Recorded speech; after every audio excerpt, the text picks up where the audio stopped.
Welcome to Objection Handling Success 101. We're going to talk about over the next bunch of weeks how to handle objections. One of the biggest things that realtors do is new realtors especially, is they fear having objections. First of all, you need to not fear. What if I don't know what to say? What if, and you have all those doubts going on? Well, there's two things. We're going to teach you what to say, but here's the other part. This is why we have our Thursday class every week, our morning grind. Because what I want you to do is, if you ever get hit with an objection that you don't know the answer to, or anything where you feel that, I want you to bring that to that class. Because the truth is, you could be a realtor for 30 years and you're going to get hit with an objection that you're just not going to have the answer to. And very simply, when you get hit with something, a question that maybe you can't answer, which is the thing that's most troubling, because realtors are like, oh, I look like I don't know what I'm talking about. That's the biggest thing you fear, is just say, hey, you know what? Let me look into that. And what you can do when you do that is, as soon as you leave, you can call me, or you can bring it on Thursday, depending on how urgent it is, and we'll get you the answer to get back to the person. That's the biggest part of this. The other part of it is objections that are somebody not wanting to list today, or with you, or with whatever else. In the beginning, you're going to probably get hit with some of those and may not be able to overcome them. That's okay. It's part of the learning experience. So as you go and do this, though, we're going to teach you how to overcome those things, how to make somebody realize it's better to list today than it is to list tomorrow. It's better to list with you than to list with another agent. It's better to list with you and pay maybe a higher commission rate than some discount broker or somebody that's going to go through, because that's one of the big things too, is the commission part of this. And we're going to teach you all of that. In week 3, by the way, the other big objection is, and it's 3, it'll probably be the 4th week, because next week's training we will do over 2 weeks. But that one goes over the pricing objection. You have everything's good, they're ready to go, and they want to list the house for $20,000, $25,000 more than it's worth. That's a real problem. And it's a problem for you, because if you take that listing at the price they want, this is the same person. Why isn't anybody coming to see my house? Why is it? And they're going to blame you. Your marketing stinks. You need to do this. You need to do that. No, there are 3 things that make a house sell. Yes, having it on the MLS. Yes, great marketing, which you guys all will be able to do. And a lot of it happens automatically in the Century 21 system. But most importantly, and the biggest thing that will make a house sell, is it being priced correctly. And if you tell that person and make that part of your marketing plan, we talked about powerful listing conversations. What did we talk about? Addressing price before you get to talking about price, before you show your comps. Telling somebody in your listing conversation that one of the most important factors in getting a home sold is having it priced correctly, and then going through that. So let's get going. Understanding objections. I got another great Daryl Davis quote for you.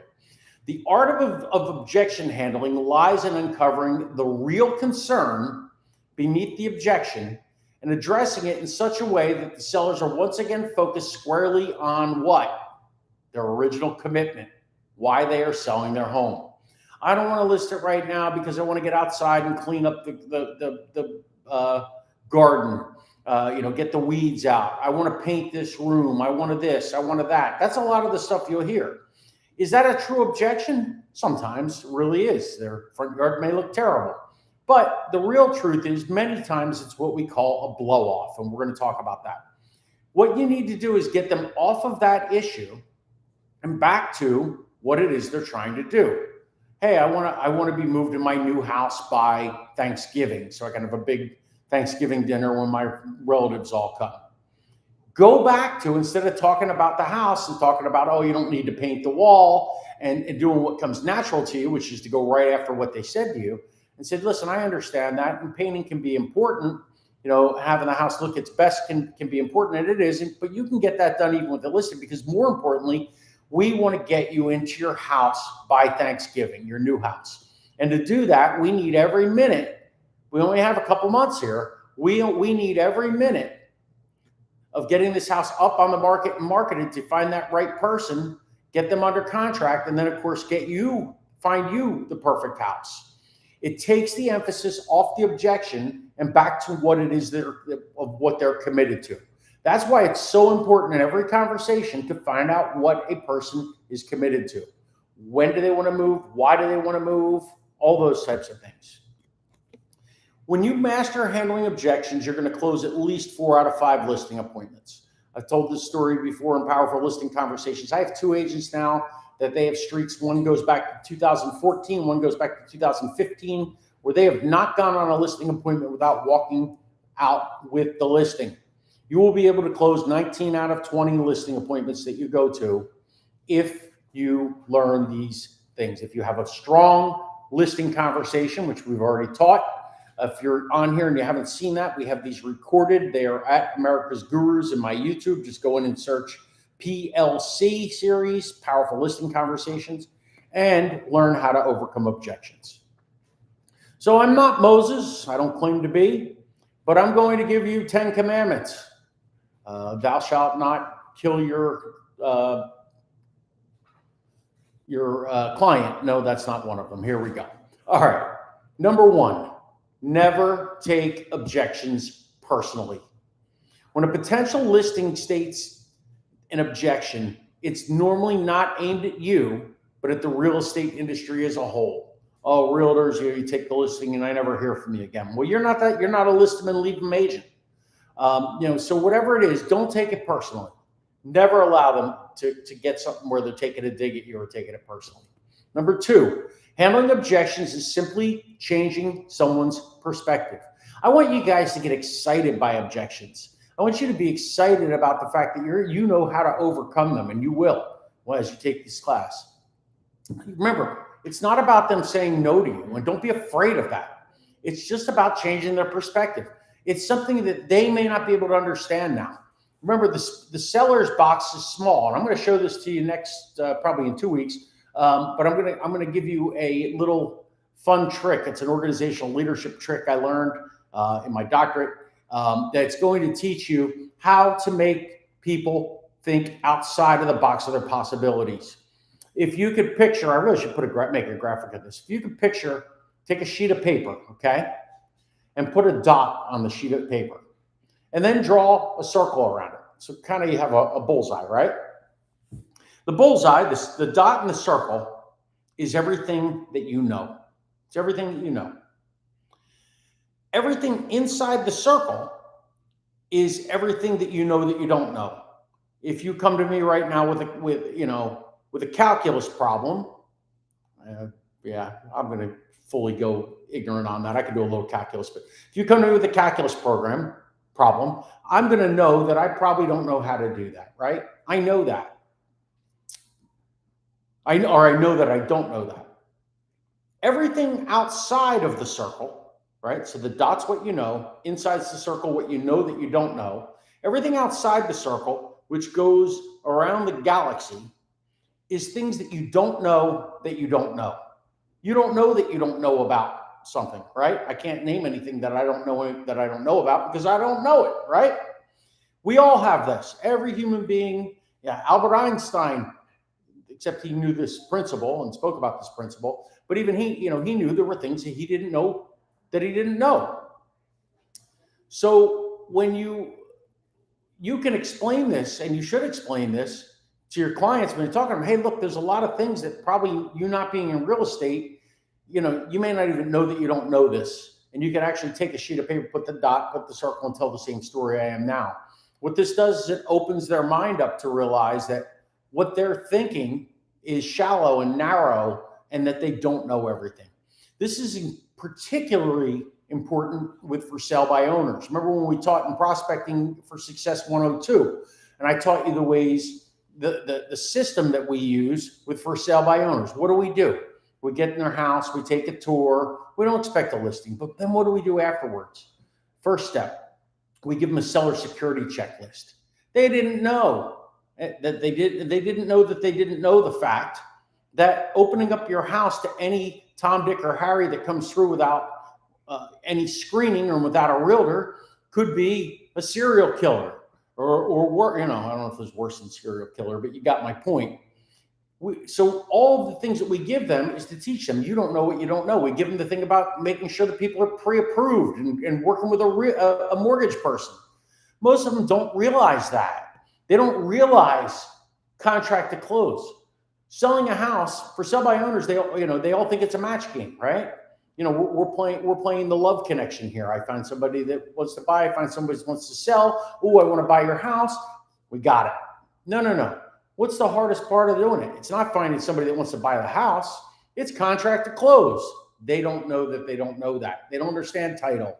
They don't understand how to work through.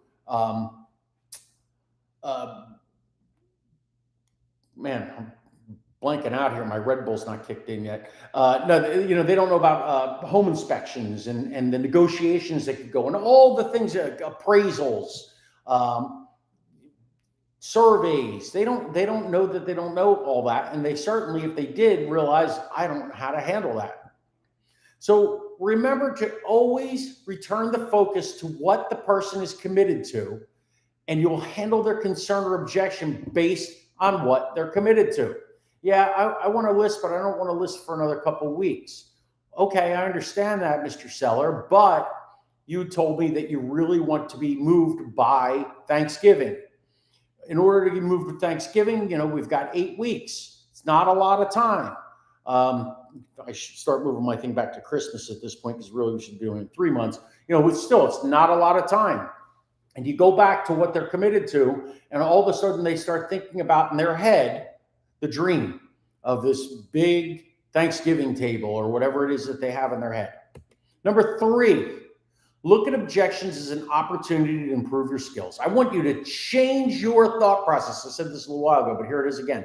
I want you to change your thought process and be excited to get an objection. Here's why. I have agents, we have agents that have worked for us for many, many, many years. I had one agent at one point, she's now been in the business for 53 years. She still gets objections she can't answer. That's fine. It's okay. But the point is that every time you get one that you haven't hit before, what do? You bring it to our Thursday meeting. You go through it and you learn it. And what do you know? You know that you'll never get beat by that objection again. And every time it happens, what happens? Stronger, better. And you know how to do this. So look at it as an opportunity to improve your skills. Make it fun. Make it like a game. And remember, this is really important, to be truly present in the conversation and not worried about what the next objection is or how you're going to handle it, but stay right there, okay? Even when you're in your presentation, I have realtors that'll say, oh yeah, I'm sitting there going through my marketing plan. I'm thinking, what are they going to object to? No. Keep that off your mind. Stay in the present. Human beings were the only animal, dogs, take a dog, for example. They don't think about what's going to happen in an hour. They're only thinking about what in their present time. It's a gift and a curse for humans because we want to plan and be ahead. And I'm not telling you not to be one step ahead and whatever else. But I'm telling you that when you're having these conversations or having a conversation with anybody, you truly need to be present in the conversation. I had a great vice president that I reported to, senior vice president. She was, when I worked in the corporate world, and she was the best person I ever knew at being present. We sat down, I wanted to have a conversation. I'll never forget, I was at the AARP convention in Atlanta, Georgia. And we were out at a restaurant. I told her I just wanted 15 minutes of her time to go through something that I wanted to talk about. She went like this, okay? She turned her phone off. She put her laptop down, and I had her full attention. And it didn't matter if something happened with her husband or her kids or our company or anything else. I owned her time for that 15 minutes. And she did that in every conversation I ever saw her have. She was fantastic at it. You need to be like that, guys. Totally present. So many times, especially if you're newer, but even advanced agents, I see them struggle with the fact that you're going through your REAL, right? The acronym we teach you in a listing appointment, right? All right, I built my rapport. I engage them. I know what they're committed to. Now I know my 3 A's, right?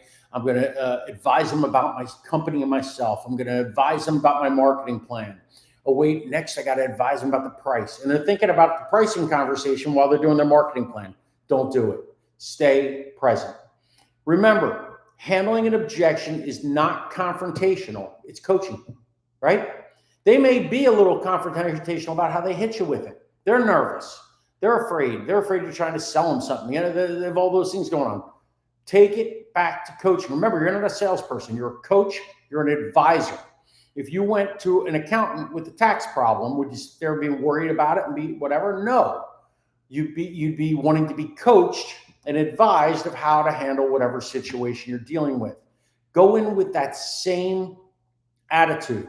Explain yourself as that. You know, I'm here as a coach and an advisor, as a professional to you, just like if you were meeting with an attorney or with an accountant. It changes the mindset. Commandment number 4, take your time handling objections. Don't rush. People are so afraid of objections and this, that, whatever, that they just want to speed through them and get past them. And listen, that's human nature, right? But I need you to learn to overcome that and not rush your answer. Take your time. Create a dialogue. Thoughtfully listen to their questions, first of all. Truly listen and understand their questions, and then answer their questions and concerns. Number 5, always handle objections at the end. We're going to have a great training. It's week 26, where we go through understanding personalities. And what's one of the most powerful things that I teach, when I first was writing, I'm like, I don't know, this is, it's not really I'm not teaching any real estate skill here. I'm teaching a people skill. You need to read the room. We talked about this briefly. We're going to talk about a lot more. Do I have somebody that is a visual learner or an auditory learner? Do I have somebody that learns by doing, or they learn by watching or by listening, right? You need to understand that you may get somebody with what you'll learn about later that has a domineering personality. A person with a domineering personality is going to cut you off. They're going to want to be in control of the conversation. I've had many, many clients that have been like this through the years, and many of my, all of my agents have dealt with many clients that they want to control the whole conversation. You need to take control. And we'll talk way more about that again in Agent Mindset Training 101, Understanding Personality Traits. But understand this. You need to ensure that you are in control. So you might go in and start a listing conversation, and the person tells you that they're not signing a listing agreement today, or a buyer goes out, we're not making an offer today. Okay. Say, okay. But since I'm here, let me tell you a little bit about myself, right? Let me just explain who I am. That'll actually take the pressure off. Okay, they're not here to sell me. They're just going to tell me the information. This is how you overcome and take control. The other thing that's really important is say, listen, I know that you're probably going to have a lot of questions. You're probably going to, whatever. I've been doing this for a long time. And if you haven't been, you can say, I have a really thorough presentation that I put together. Don't say presentation's a bad word. I have a really thorough, the stuff I'm going to go through is very thorough. And a lot of times what people find out is that write down your questions as we're talking. Most of the times, especially if I'm doing my job right, like a little joke, all those questions will be answered as I get through everything I'm about to talk about. And it takes them away from trying to cut you off. One of the things I'm going to give you, I don't know if I may have already given it to you. I think it is actually from the listing conversation, is a list that we give people that are just, they are sold that they're going to talk to 2 realtors. And it has all those agent qualifier questions. Why do we give that to somebody? So they can ask whether or not the person's carrying the code of ethics? No, it's because we know that the right person that you give that to is going to cut off that other person and give them a terrible listing. They're going to call it a presentation, what we call a conversation. So if we take that out of the equation from the beginning, right? And we take off the fact if they say, we're not signing anything today, hey, no problem. Since I'm here, let me just tell you about, the services that I offer. Takes the pressure off and allows you to do objections at the end. Be clear and focused and committed to what they're committed to. Don't make this presentation the same as every time you talk to somebody, of every time you talk to somebody. Gear it towards and mention in there, in order to get you moved by Thanksgiving, we need to, and go through it, what piece of your marketing plan is going to get that house seen by more people more quickly. And go back again. And, to get you moved by Thanksgiving, we should boom, boom, boom, boom, boom. And to get you moved by Thanksgiving and go through and use that so it's always fresh in their mind what they are committed to. Number 6, the better your presentations are, again, I use the word presentation, it's really conversation when it comes to listening, but whenever you're talking to somebody, the better it is, the fewer objections you'll get. One of the best compliments that I get, and I got to be honest now, I get this all the time. I mean, it just makes me so happy. When I'm interviewing a realtor, to come work for us, and at the end I say, hey, what questions do you have for me? And they say, I had a couple written down, you answered them all. And the reason for that is, do you think I did that the first time I got in this business? No. Whenever somebody comes to me with an objection, and I want you to do the same thing, I want you to go back in your conversation and put it in there. Especially if you get hit with the same objection more than once, what does that mean? There's information missing from your listing conversation or your buyer conversation, or whatever conversation you're having, that people are coming up with the same question. It's because you're not hitting it. Add these things to your conversations, okay?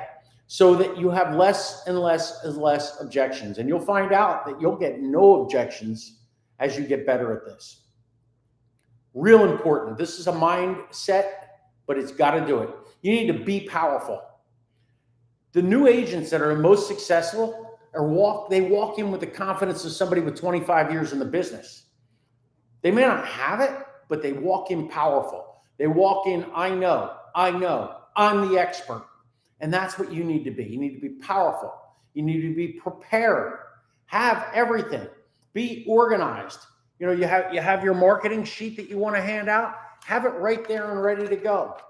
When you, I don't have to go to the camera on for you guys on screen, but that's okay. When you have your comps, have them there ready to go to pop out on the table in front of them. Do it commandingly. Be confident. Believe in yourself. Be passionate. This is what I do. I love real estate. I love seeing people reach their goals, to get their house sold and get them into the house of their dreams. And most importantly, truly care about your client. Care about that person or people that are sitting across from you. And I said this again, not because I'm getting Alzheimer's, at least not yet. Be present in the conversation. Again, stop thinking ahead. I'm on my second A. I need to get to my third A. No, stay right where you are. The person will feel that and you'll connect with them. Number 7. Oh, this is so powerful. Darrell Davis that I quoted in the beginning. This is his biggest thing that he teaches. Use analogies. People relate to analogies. That's how they go. Learn to tell stories. If you don't have a story right now, make up stories for these analogies, okay? So the people will relate to what you're trying to say. What you're trying to do is draw a picture in the client's mind. Draw a picture of them sitting at that big Thanksgiving table in the new house. Draw a picture of them not waiting to put the house on the market, but getting out of the market and having showings and having an open house. Number 8, use subtle closes frequently. Ask questions. So here's a great example when you talk about your marketing. You say, and I put a yard sign. Tell the client you were thinking about where you were going to put a yard sign. If they say to you, well, you know what? We're on a corner lot. If we could get one out there so people from both streets would see it. What does that tell you? tells you they're ready to list. They're thinking about where a yard sign's going to go. What if they say, oh, a yard sign? Well, we're not even sure we're going to list the house yet. Isn't it better that you know that now during your marketing plan than when you're sitting there with a listing agreement in front of you? So use subtle questions and closes like that. The yard sign's a great one. That's why I put it in here. Number 9, why do objections occur? Because you aren't effectively communicating.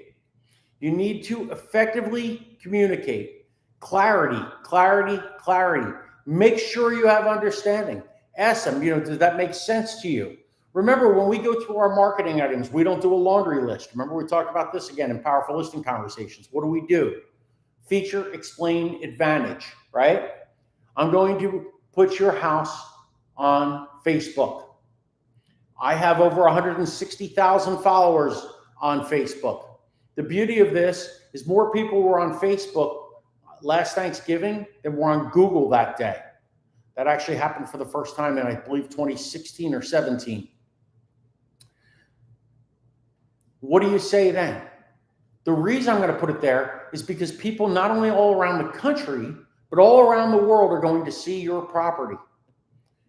By doing this, more people knowing about your listing creates more people that are going to either want to buy your house or know somebody that may want to buy your house. And then you ask them the following thing to make sure they understand it.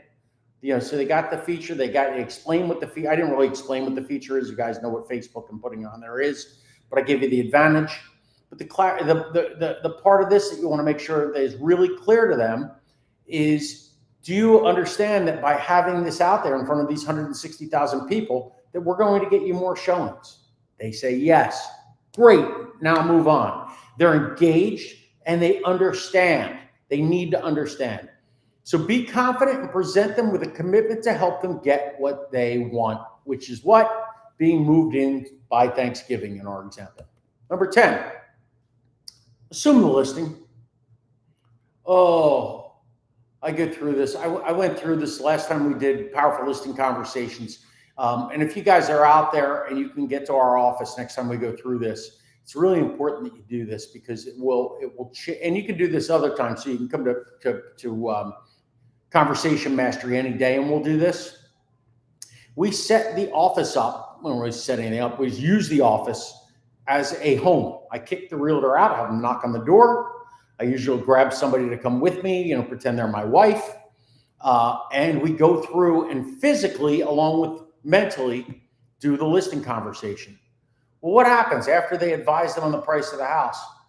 Even after I teach this, even after I say this in here, so do you want to list today? What do you just do? First of all, and we'll teach this through this class, never ask a question somebody can say no to. Second of all, you just abruptly stopped the flow of your conversation. Just assume the listing. So they agree that their house is worth $450,000. You just smoothly go into the close. Don't make it two parts. Think to yourself, and this is true, that person wants to move by Thanksgiving. That's what they're committed to. Of course, it makes sense. It's the only thing that makes sense that they're going to hire you to reach their goals, and they're going to get that house listed today. So stop overthinking and just flow with it. This step should come naturally and with no stopping to field objections. Do you have any questions for me after you do the pricing thing? What did I just do? I dared you to give me an objection, right? Do you have any questions for me? Now you're like, oh, shoot. That's the funny part. Because, going back, and again, I used to hire, I used to hire people in my life. I've probably hired over 1,000 people in different things. I used to own a health club.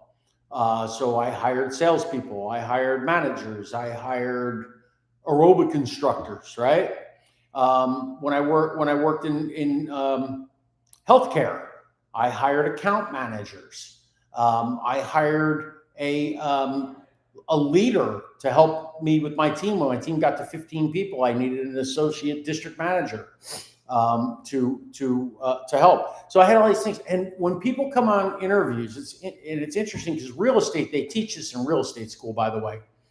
But especially in the corporate world, one of the things you're taught when you go to with an interview is to make sure you have 2, maybe 3 questions, good questions for the person interviewing you. So when I interview people, even if I do ask all their questions, you'll see them sit there. I had a girl on Friday I met with. She sat there for, it felt like 10 minutes. It was probably 45 seconds to maybe a minute and a half, trying to come up with a question, because somewhere, probably a real estate instructor said you should have questions for a broker when you go in. I don't want you to have to answer questions. So why dare them? I dare them in an interview, like I told you before, just because it's a different situation. But on a listing appointment, I don't ever ask, do you have any questions for me? No. I may ask that question, do you have any questions about me putting your property on Facebook and how that works? Especially if it's somebody older, it may not be on Facebook, or somebody that says, I don't use social media. But that's a clarifying. But when it comes to me getting their listing, I'm never asking a question. So steps to avoiding objections, signing the listing agreement. Agree on the sales price before that paper comes out. You can ask a salesy question aside from the price based on what you've seen about me and my company. Are you ready to go ahead and hire me? I don't love that one. I stole that from Darryl Davis, though. And again, he's one of the best agents out there. No, I think I stole that one from Tom Ferry when I was working with him a little bit. I don't love that one. It feels salesy to me. But the point is that, and what I teach mostly is that you've come to an agreement when you've gone over that third A, where you've gone over the price. Yeah, $425, $450, whatever we said, is a good price for this house. I got it. I know the price is not going to be an objection.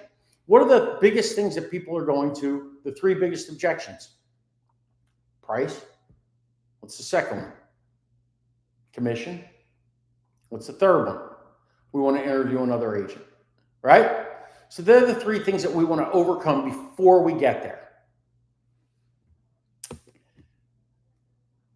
Step 2, start filling out the agreement. When they say to you, yeah, $450,000 is a good price, kind of nonchalantly take it out and write. You should have it pre-filled out with everything except the price, your commission, and the date. If you feel like it's awkward, right? Like you feel like they just went like this, like stiffened up when you pulled out that agreement, ask them something like, hey, what's today's date? Just to keep them talking, and put $450,000 in there. Put 6 months. Put 7% or 6% or whatever it is that you charge. We use a menu here. So I allow people to choose from, when I do a listing agreement, I put a menu out in front of them of my different services with commission rates on it. Why do I do that? It's a menu. Do you go you go next door to Eve's? It's a breakfast place for those of you not in this office. You go next door into Eve's and say, I see that the omelet here is $9. How about I give you $7? No, what's on the menu is what you do. That's why we use menus. Remember that while you're doing this, step 3, silence is not golden. Keep the conversation going. A great way to do that is ask questions. What's a great question to ask them? Have you looked at houses in Clearwater where you're looking to move? What type of a house are you thinking about getting? You said you like to golf. You're thinking about moving into a golf course community. Let them talk as you're filling this out.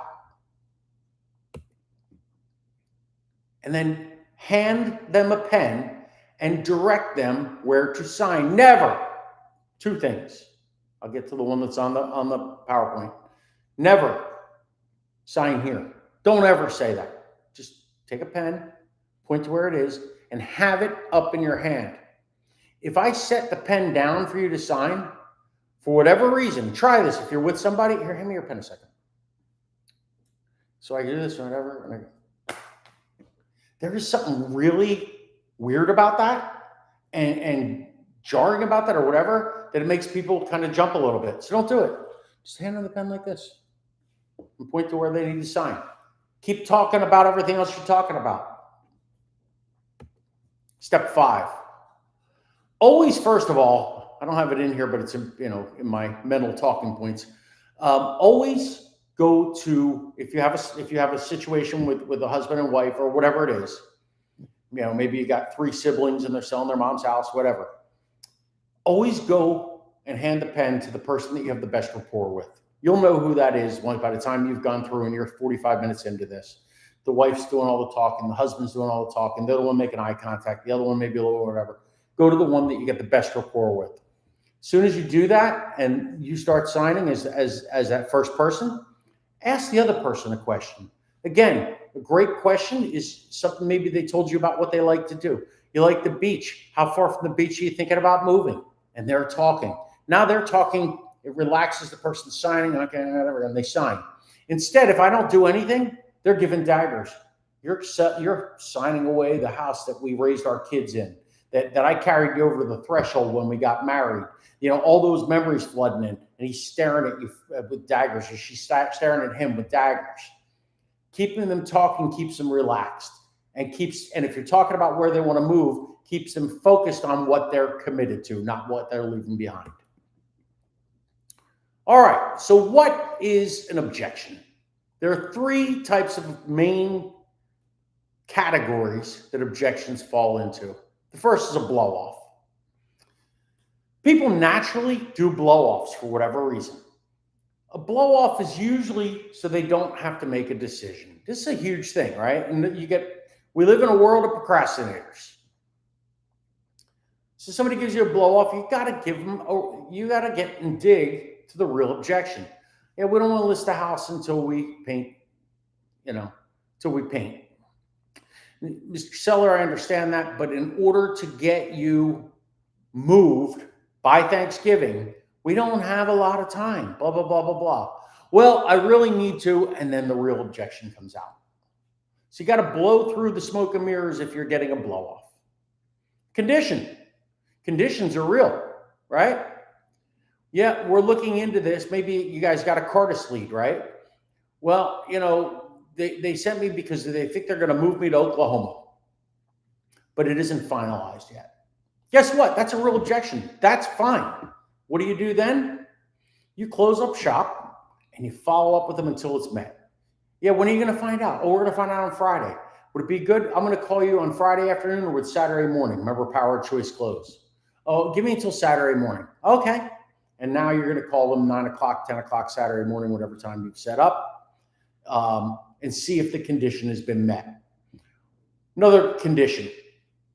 We're looking to move, but I don't retire for another 9 months or 12 months. I retire next June. We're just trying to get what the house is worth. And you'll get these in market, a lot of times if you're doing, especially if you're running an ad for what's my house worth, or you're doing Facebook posts, people will have you come because they want to get the idea of what their house is worth, but they're not quite ready. That's okay. But your job is to systematically follow up. Hey, just giving you a call. You're getting excited for retirement. I want to give you an update. Property values have gone up 1% since we met, or mortgage rates are down. So, we might want to think about getting this house even under contract, even if we push back the closing date to work with when you're retiring, whatever it is. And then there's an objection. What is a real objection? It's something that someone believes to be real. You're going to take my listing and never call me. Unfortunately, guys, there's a world out there of realtors that I call them list them and leave them agents. They take a listing, maybe they run an open house, they get the stuff on the MLS, they put it on their website, they do whatever they're going to do, and then they never call their clients. That's why we here at Century 21 have the Golden Ruler.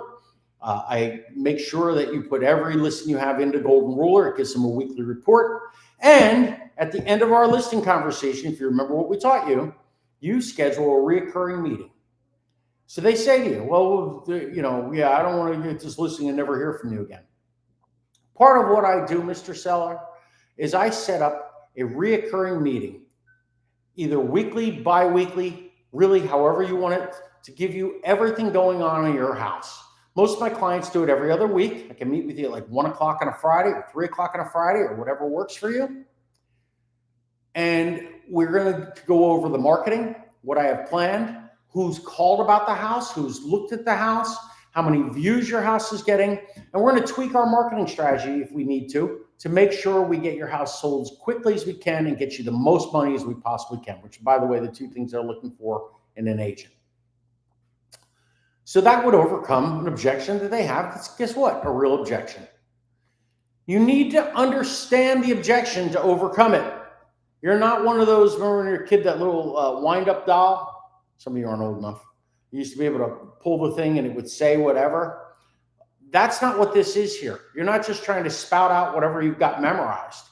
If you don't totally understand the objection, you can't overcome it. Don't be afraid to ask clarifying questions. Well, we mentioned earlier, what do people do? They're so afraid of getting objections that they try and get through them as quick as they can because they hate them and they don't want to deal with them. They're afraid of them. Stop being afraid of them. Embrace the objection like we talked about. Understand it. So speak it back to them. State it back to them. So, you know, if I understand your concern is that, you know, we'll take the listing and then you're not going to hear from me. Yeah, I've heard, you know, I've had that experience last time, or I had a friend that just had that experience, or whatever they say. Okay. And then you explain your follow-up plan, how you make that meeting with them, how there's an accountability that you have to every one of your clients, and schedule meetings. Recurring concerns. I said this to you earlier already, but here it is again. If an agent keeps getting the same objection, guess what? You're missing something in your conversation. There's something that when you're presenting is not in there. Write this down. Bring this to Conversation Master or to our Thursday class, and we'll go through in your bullets and in the things that you go through, and we'll find where it's missing. We'll get it in there, and you'll stop getting that question. Guess what? A year or two of doing this, you shouldn't really be getting any real objections or real questions like that. What you probably just get are the blow-offs, which you're going to get forever. And we already taught you blow-offs are easy to overcome. It's just a matter of digging through to see if there is a real objection and what it is, dealing with it. The other reason you may get a blow-off is you're not creating urgency. When somebody tells you they want to be moved by a certain date, Thanksgiving in our example today, you may not be creating enough urgency. You need to make sure you go through and say, you know, it can take, you know, up to a month right now, and this is actually true, right now in the Tampa Bay area, the average house is going under contract in 30 days. 30 days from now is what? October, right? We're talking about November, then being moved. We need to get this on. And then what happens? Contract to close can take anywhere from 4 to 6 weeks, maybe more. It can take up to 2 months. We need to go through and speak to these things, articulate these things, okay? So that they understand, wait a minute, I don't have a lot of time, right? When we did buyer's training a couple weeks ago, oh, there's all these houses you're sending me every day, but then you sit down. That's why you have that list and you put X's and throw them out to show them, no, there aren't 25 houses that really meet your needs. There may be 25 houses listed in your price range where you're looking to move, but only 4 or 5 of these houses actually meet. So they go from, there's tons to pick from, to which of these 5. That's creating urgency. Commission.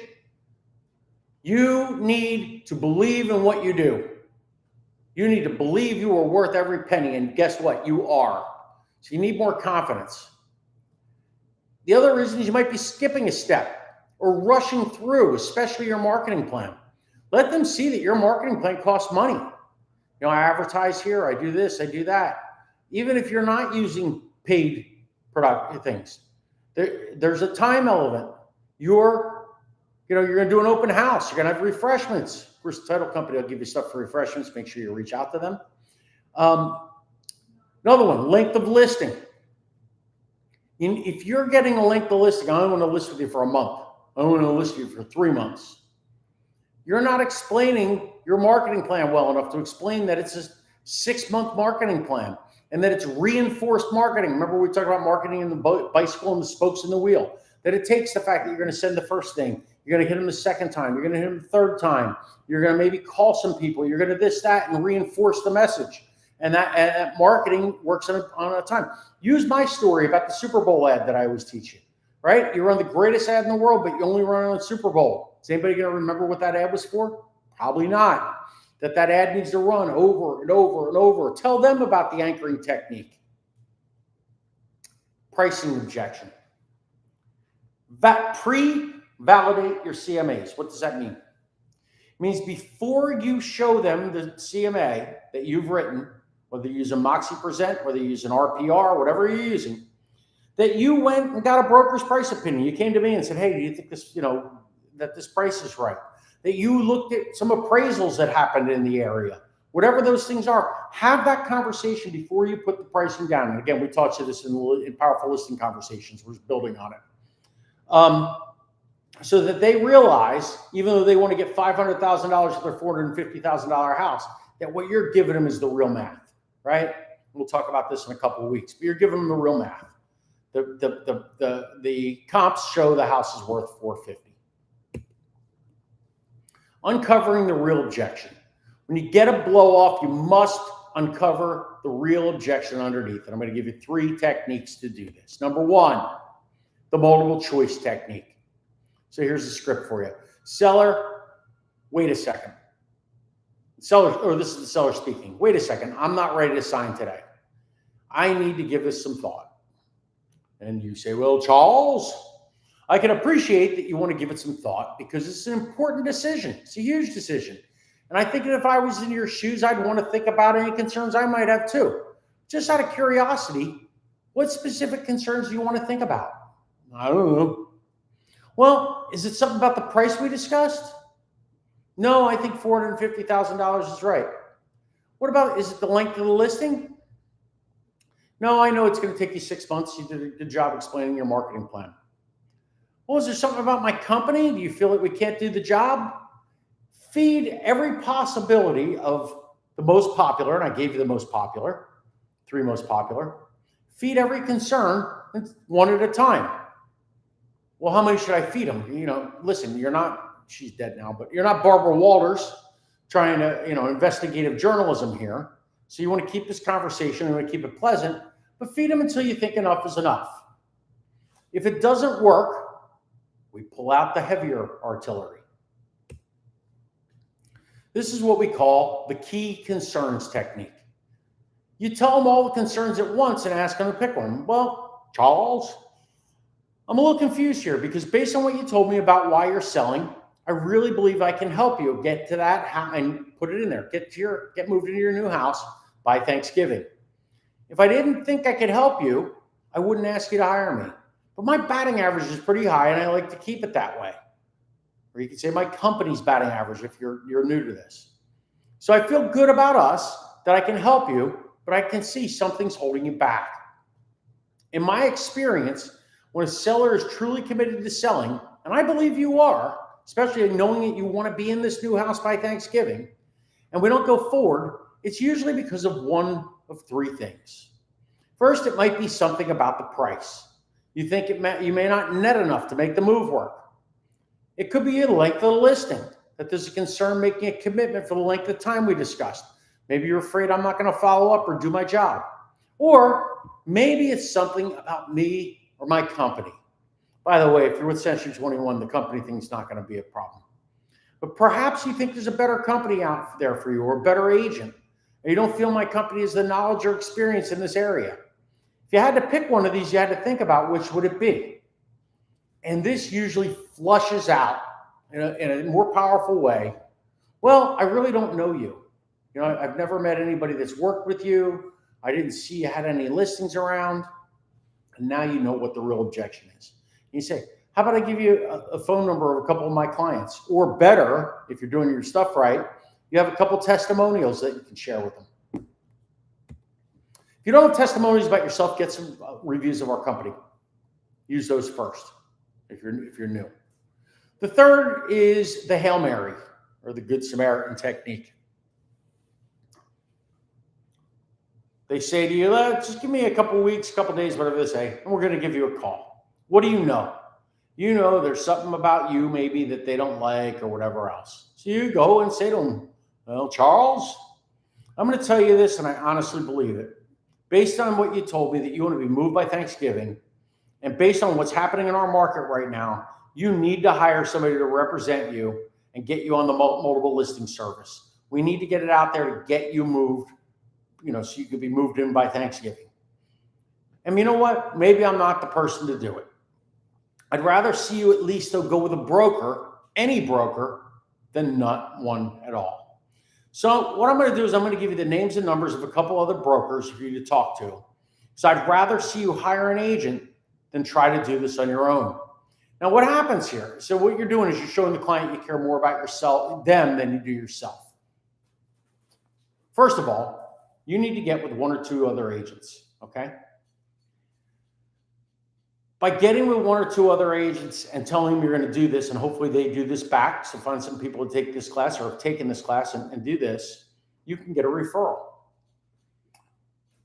I find that this happens mostly where you're really in this situation when personalities don't match. Have you ever met somebody you just didn't like them from the day you met them? Anybody? Mm-hmm. Right? There was anything wrong with them. It just wasn't your type of person. Guess what? You're dealing with the general public. You are going to find that type of person. And even if you may be like them, they might feel that way about you. Do you really want to be in a 6-month relationship with somebody that's awkward and bad and whatever? You're better off taking the 25% and giving it to somebody else. That's when you use the Hail Mary or Good Samaritan technique. Once you're clear on what the true objection is, this is a 5-step process I'm going to give you to overcome any objection. You ready? Number 1, I mentioned this earlier today, acknowledge it. Don't just start spouting. Acknowledge that they have an objection. You may think it's the dumbest objection you've ever heard in your life. Put that in the pit of your stomach and ignore it. And let them know that it's okay to feel that way. There's a very powerful sales technique out there. Funny, I was in a class and somebody said it before I said it. And I said, hey, you want to come on and teach because you know it. It was really good. It's called Feel, Felt, Found. Okay? And here it is without any descriptions. You have to put the descriptions of what the objection is. I know how you feel about whatever the objection is. I had a client that felt the exact same way. And give a little story about it. Again, use analogies. But what they found was by kind of breaking through that and getting their house in the MLS, we got them moved and into their new house before whatever it was their goal was to be moved there by. So you let them know it's okay to feel that way. Take your time. I said this 3 times already, 4 times already, and I say it again. Take your time. Why? Your natural intellect is going to want to make you rush through objections. I don't want you to. Just slow down, take your time. Give a longer, specific response instead of just saying, hey, I know how you feel. Yeah, I've heard that before. Or that's ridiculous, which again, don't ever say that, but I've seen realtors do it, believe it or not. Give them a long, specific response. What does that show the person? That you care about them. That you're listening to them, that you understand them. Step 2, like a doctor, ask questions. When you go to the doctor start spouting stuff or they start asking you questions. Well, where do you feel it? How long have you felt it? Blah, blah, blah, blah, blah. Is it a stabbing pain or a shooting pain? Does it radiate? They're asking questions. You need to be just like a doctor. Ask questions. Ensure you're clear about their concern, issue, or objection. Ask them why they feel that way. Never ask yes and no questions, right? Always open-ended to get them still keeping the flow of conversation going. And then use clarifying questions with them for things that seem to be true. Well, you agree with the price of the home, right? Yes. You agree with the, that we need to list it for 6 months so I can use my full marketing plan. Yes. And make sure that you are 100% clear what their objection is. Number 3, huge one. Said this earlier too, but here it is again. Confirm that this is the only objection that needs to be handled. Okay, so we've overcome that. Is this the only thing stopping us?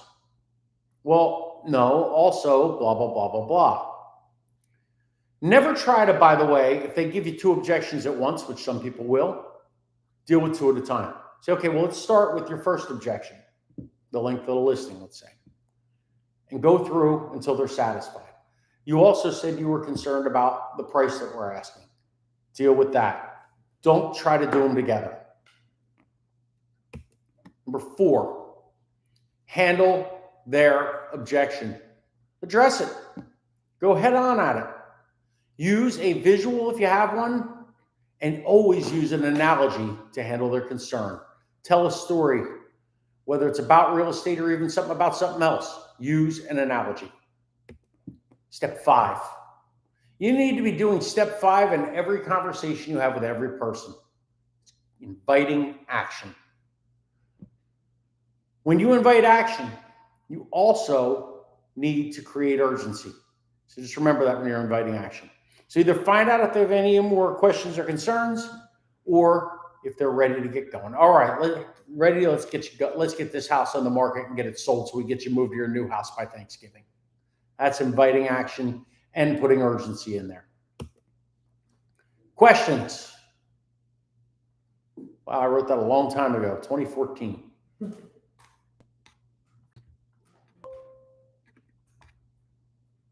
Thank you for everybody that joined us on YouTube.